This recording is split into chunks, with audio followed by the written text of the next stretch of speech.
The Union Cabinet has approved the One Nation, One Election. Government sources have said the government is likely to bring a comprehensive bill on the same sometime during this ongoing winter session of Parliament early next week. The Cabinet has already given its nod. Guru Prakash Paswan and Kamru Chaudhary with us. Is this going to be a game changer for Bharat, especially with respect to polls? Because many believe, Guru Prakash Paswan, that our nation will benefit by at least 1 to 1.5% of the GDP if just this entire polling process is aligned. No, Anand, you are a fairly senior journalist and you would remember before 2014 there was a very popular term called policy paralysis. You know what policy paralysis was? It essentially was the lack of decision-making capacity of the government and primarily driven by the constant election cycles. We saw 2024 general election, then Maharashtra election, Jharkhand election, couple of months Delhi election, and then Bihar election. What are we supposed to do? Maximum number of interventions in the Constituent Assembly debates. I would like to draw your attention, or your viewers' attention, towards the intervention by Professor Shrivanlal Saxena. Professor Shrivanlal Saxena in the Constituent Assembly debate has categorically advocated and supported the idea of one nation, one election. He has in fact cautioned the entire country of the massive electoral cost if there is a discontinuation. But we all very well remember that in 1959, for the first time, when a democratically elected government was suspended by Jawaharlal Nehru, this election cycle broke. Point number one. Point number two, you look at the Kovind Committee report. In a democracy, how do we function? In the Kovind Committee report, we are very well aware of the fact that out of 47 registered political parties, 32 political parties, and political parties are vehicles on which the public sentiments are represented. Out of 47, 32 political parties have supported the idea. 15 either abstained or disagreed with the idea, given acceptable. It was in the public domain as well. Out of 22,000 public domain inputs, Anand, more than 80% of them have supported the idea. Last point, and I would like to summarize my observation. We all speak about the 73rd and the 74th Constitutional Amendment. And unfortunately, no one is speaking about it. The 73rd and the 74th Constitutional Amendment, the Gram Swaraj idea, which was the vision of Father of Nation Mahatma Gandhi, in this Kovind Committee report, it has been categorically said, and I quote, that within the 100 days of election, compulsorily, mandatorily, you have to organize polls for the urban local bodies and the panchayat level as well. Where was this entire idea? I want to ask my friend from the opposition. They are making several arguments against, someone is saying that the autonomy of regional parties will go down. TDP in Andhra Pradesh, you look at whenever you make this argument, you question the wisdom of the people of India. The TDP won in Andhra Pradesh, but BJP did not win. Similarly, the last two Lok Sabha elections you saw, people of Odisha smartly voted for BJD in state government, but not in the centre.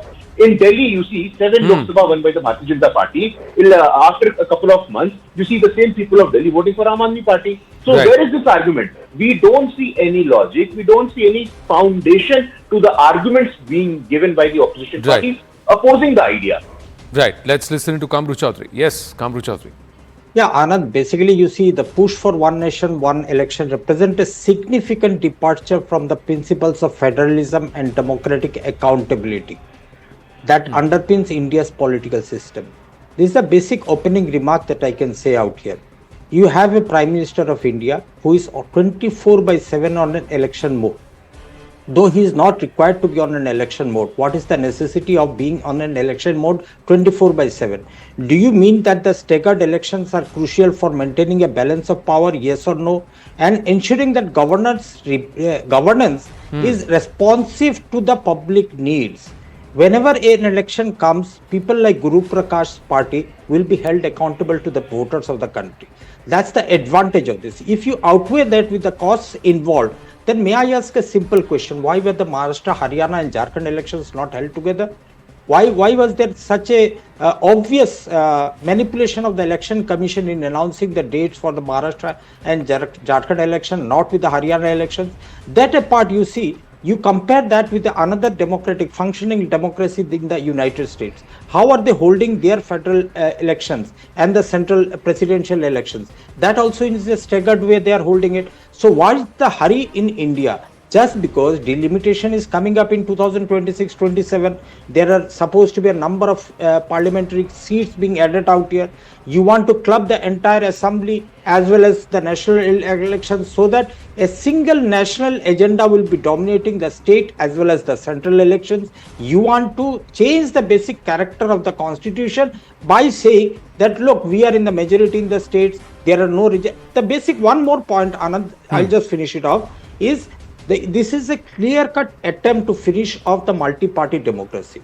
Here, one nation, one election means one nation, one party. That's what the feedback that we are getting from the people. And I believe my party, as well as the other parties in the Indian multi-party democracy, will be opposing this tooth and nail. If the parliament fails, we'll go to the people of the country and we will see what can be done best to avoid this. Because we need the government to be held accountable every few months.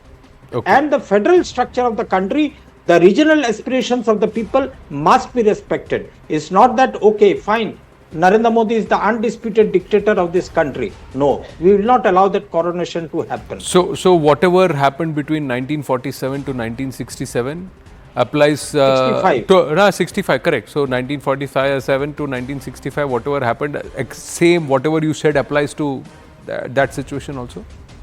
So why not? There was a functional democracy when the elections were held. So Pandit Jawaharlal Nehru was a dictator. Pandit Jawaharlal Nehru wanted to ensure that there is an aggregation of whatever state voices and there. Up to 1965. That cannot be a logic to today's context. Do you know why? Since you know 1965, not a logic to do you also know why? Which government was actually what happened in 1965 that forced the breaking of this entire one nation one vote? With the 1965 argument, you will be coming out here. Please tell me which elected state government was sacked unceremoniously while somebody was made the Congress party president. What happened? Fine, then let's say one thing. 18 so what happened at that time? No, let's say one thing. 18 states the BJP is in power. I am asking you based on the very logic you outlined. Come to the ground based on the very logic you outlined across the three terms of Pandit Jawaharlal Nehru and also across the Congress terms, how many times have elected governments been unceremoniously dismissed by brazenly upending or misusing Article 356? And how many times has Article 356 been used between 2014 to 2024? And you please tell me where is the dictatorship? Where is the dictatorship? The Congress party has apologized for the emergency. That is a past it's that not. we It's don't not want about. to repeat. Sir, emergency happened. Emergency You happened in want to apologize the 1975, history and say that, apology okay, will not happen. The coronation Sir, of the king is awaited. One minute. Kamru Chaudhary, just one line apology 30, 40 years later for upending the constitution, assaulting the very DNA of our constitution, that is its preamble. How easily you've just said an apology. No, sir, an apology will not do. You have to turn around and say what was done at that time was wrong and it should be retracted. And it should be done if it has to be inserted, and if it has to be done, it should be done after a parliamentary debate and after due parliamentary procedure and the will of the people. That was not done. It has been assaulted multiple times. But yes, Guru Prakash Paswan, why were Maharashtra, Haryana and Chhattisgarh and Jharkhand not held together if you back simultaneous elections? No, Anand, it's a very basic argument. You need a constitutional amendment to do that. And this is what the Constitution, this is what the Kovin Committee has suggested, that Article 83, Article 85, Article 172 and Article 179 has to be amended, and only then the simultaneous process can begin. But point is not that. The point is what Mr. Kamru Chaudhary is suggesting, that we change the basic character of the Constitution. Sir, you are a learned man. I'm sure you would have heard the judgment of Keshav Nanda Bharti. I'm sure you are aware of the 42nd Constitutional Amendment Act. I'm sure you are aware of the fact that Dr. Ambedkar said that preamble is the soul of our Constitution. And when the soul of our Constitution was dismembered, sir, when the soul of our Constitution was disintegrated, I want to ask you tonight. Kamruji, bataiye aap. When after in 1976, the 42nd Constitutional Amendment Act, it actually disoriented, destructured and destabilized the entire nature, entire character of our preamble. And who is responsible for that? This is not the way you can do it. Number two, when you say election commission has been manipulated, this is a very serious charge, sir. This is a very serious allegation that you are implying on a constitutional body. I did not speak when you were speaking, sir. Please have some courtesy. When you say that there is a manipulation by Election Commission, I'm sure you are aware of Article 324. Article 324 of the Constitution of India categorically suggests that there is an independent statutory constitutional body, and you are constantly raising fingers, you are constantly raising integrity questions on the integrity of those institutions. With what proof? On the one hand, sir. Can I rebut that point yeah, on the Election Commission? On the one hand, once he finishes, 30 seconds. I will not let you speak, sir. 10 seconds. I will not let you speak, Amruji. ऐसे मत करिए आप. Like, see, you have to understand. On the one hand, safe constitution. On the other hand, whenever any constitutional institution suits you, Supreme Court favors you, Supreme Court is good. You win an election, Election Commission is good. When there is a verdict against you, Supreme Court is bad. When you lose an election, Election Commission is bad. I am sorry. This sort of selectivity, when it comes to Constitution, when it comes to Baba Sahib Ambedkar, will not work, sir. You have to understand this. Can I rebut okay, now? please I rebut. don't want to shout over him. First and foremost, you see, when the Supreme Court of India directed the appointment of the Election Commission of India, why did Narendra Modi government bring an ordinance to override the Supreme Court judgment? This is an example of manipulation. Let me finish, please. Let me finish. You have asked multiple questions. Let me answer them one by one. Let me answer them one by one. Let me answer them one by one, please. Night 12 o'clock, you have got the CBI director being changed. You call that a manipulation of the system. I call that not a level playing field to the opposition in the country. When you are discussing one nation, one poll, let us remember the 42nd Amendment brought the actual essence of plurality to the Constitution. Even though we see we had masked people inside the parliament, people in the government were having a mask. That mask came off when they talked about the 42nd Amendment. Today you had another defeat in the Supreme Court when the 1991 places of worship act, which preserves the plurality of the Constitution, was being challenged by vested interests like you. This is the case. Why did you say that 10 years Jammu and Kashmir did not have an elected government? Why?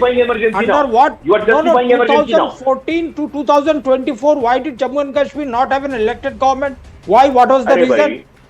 You dismembered a state and you want to trample upon the federalism of the country. Each and every state has got its own regional identity. You want to trample the identity of the regional people out here. Simple question that you have not yet answered. How many governments were toppled by the Congress using Article 356? How many governments have been toppled or unseated by the BJP using Article 370, Article 356? If you want to change, re-engineer the very DNA of our country and put it on a path which does not allow it to evolve economically and also with given the changing time, then at that time, was it done with the will of the parliament or with half of democracy in jail? Was it? So all of these questions have to be answered, and One Nation, One Poll, sir, in the past has worked for us, and if it is going to help this country, well, why not back something that's going to help? It's going to be debated in Parliament. Let's see who's got to say what.